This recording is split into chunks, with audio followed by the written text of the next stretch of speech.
Hi and hello creators, welcome back to Unitech Telugu. ఈ వీడియోలో మనం గూగుల్ ట్యాగ్ మేనేజర్లో అకౌంట్ని ఎలా డిలీట్ చేయాలో స్టెప్ బై స్టెప్గా చూద్దాం. Google tags manager account open చేసుకోండి.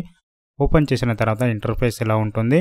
టాప్ కార్నర్లో అకౌంట్ సెట్టింగ్ అని ఉంటుంది. 3 డాట్స్ క్లిక్ చేసిన తర్వాత అకౌంట్ సెట్టింగ్ ఆప్షన్ క్లిక్ చేసుకోండి. అకౌంట్ సెట్టింగ్ ఆప్షన్ క్లిక్ చేసుకున్న తర్వాత లోడ్ అవుతుంది. వెయిట్ చేయగానే మీకు ఇలా పాపప్ విండో వస్తుంది. అకౌంట్ సెట్టింగ్లో మీ ఐడి ఉంటుంది, అకౌంట్ నేమ్ ఉంటుంది, తర్వాత మీకు సేవ్ అండ్ క్యాన్సిల్ ఆప్షన్ ఉంటుంది, డేటా ప్రాసెసింగ్ అహ్మద్ ఉంటుంది. కార్నర్లో 3 డాట్ క్లిక్ చేసి డిలీట్ ఆప్షన్ ఉంటుంది, క్లిక్ చేయండి. క్లిక్ చేయగానే మీకు లోడ్ అవుతుంది. లోడ్ అవ్వగానే మీకు ఇప్పుడు ఒక పాపప్ అనేది షో అవుతుంది. సో ఈ పాపప్లో వచ్చేసి డిలీట్ అనే అకౌంట్ ఆప్షన్ అనేది ఉంటుంది. చూడండి, డిలీట్ అకౌంట్ ఆప్షన్ ఉంది, అకౌంట్ నేమ్ ఉంది. ఓకేనా, డిలీట్ ఇచ్చేయండి. డిలీట్ ఇవ్వగానే మీ అకౌంట్ అనేది డిలీట్ అనేది అవుతుంది.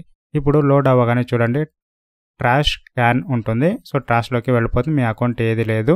సో అకౌంట్ అనేది క్యాన్సిల్ అయింది. మళ్ళీ మీరు అకౌంట్ క్రియేట్ చేయాలనుకుంటే కార్నర్లో టాప్లో క్రియేట్ అకౌంట్ అనే ఆప్షన్ ఉంటుంది. క్రియేట్ అకౌంట్ ఆప్షన్ క్లిక్ చేసుకోండి. అకౌంట్ సెటప్లో మీ నేమ్ ఇవ్వండి. సో మీ బ్లాగ్ కానీ వెబ్సైట్ కానీ ఏ నేమ్ ఉంటుందో ఆ నేమ్ ఇచ్చేయండి. తర్వాత కంట్రీ సెలెక్ట్ చేసుకోండి. సో ఇప్పుడు మనం ఇండియాలో ఉన్నాం కాబట్టి ఇండియా ఆప్షన్ ఇచ్చేసుకుందాం.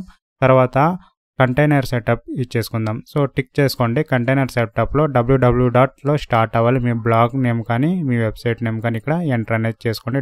.com అనేది ఇచ్చుకోండి. ఇప్పుడు మనం ఎంటర్ అనేది చేసుకున్నాం. సో ఎంటర్ చేసుకున్న తర్వాత వెబ్ ఆప్షన్ ఉంటుంది. వెబ్ ఆప్షన్ మనం చూస్ చేసుకుందాం. చూస్ చేసుకొని క్రియేట్ అనే ఆప్షన్ ఉంటుంది. క్రియేట్ అనే ఆప్షన్ క్లిక్ చేయండి. క్రియేట్ అనే ఆప్షన్ క్లిక్ చేసుకున్న తర్వాత టర్మ్స్ అండ్ కండిషన్స్ వస్తుంది. స్క్రోల్ చేసుకోండి. స్క్రోల్ చేసుకున్న తర్వాత టిక్ చేయండి. టిక్ చేయగానే పైన ఎస్ అనే ఆప్షన్ ఉంటుంది. ఎస్ అనే ఆప్షన్ క్లిక్ చేయండి. ఎస్ అనే ఆప్షన్ క్లిక్ చేసుకున్న తర్వాత సేవ్ ఉంటుంది. సేవ్ ఇచ్చిన తర్వాత మీకు లోడ్ అవుతుంది. లోడ్ అవ్వగానే మనకు ఇంటర్ఫేస్ అనేది చేంజ్ అనేది అవుతుంది. ఇప్పుడు చూస్తున్నారు కదా, మనం అకౌంట్ క్రియేట్ చేసుకున్నాం, తర్వాత డిలీట్ కూడా అనేది చేసాం. సో 2 ప్రాసెస్ ఇందులో చూపెట్టిన తర్వాత ఈ కోడ్ అనేది షో అవుతుంది. ఈ కోడ్ మీరు కాపీ చేసి మీ బ్లాగర్లో కాపీ పేస్ట్ కానీ లేదంటే మీ వెబ్సైట్లో కాపీ పేస్ట్ కానీ మిక్స్ చేసుకోండి. సో మీరు ఏ దాంట్లో క్రియేట్ చేసుకున్నారో బ్లాగ్ కావచ్చు, మీ డొమైన్లో కావచ్చు, కాపీ పేస్ట్ అనేది చేసుకోండి. ఇప్పుడు చూసారు కదా, సో ట్యాగ్స్ మేనేజర్లో అకౌంట్ని ఎలా డిలీట్ చేయడం, తర్వాత అకౌంట్ని ఎలా క్రియేట్ చేయడం అనేది. ఇలాంటి మరిన్ని వీడియోస్ కావాలనుకుంటే ఛానల్ సబ్స్క్రైబ్ చేసుకోండి. పక్కలో ఉన్న బెల్ ఐకాన్ యాక్టివేట్ చేసుకొని అందరికీ షేర్ చేయండి. Thanks for watching.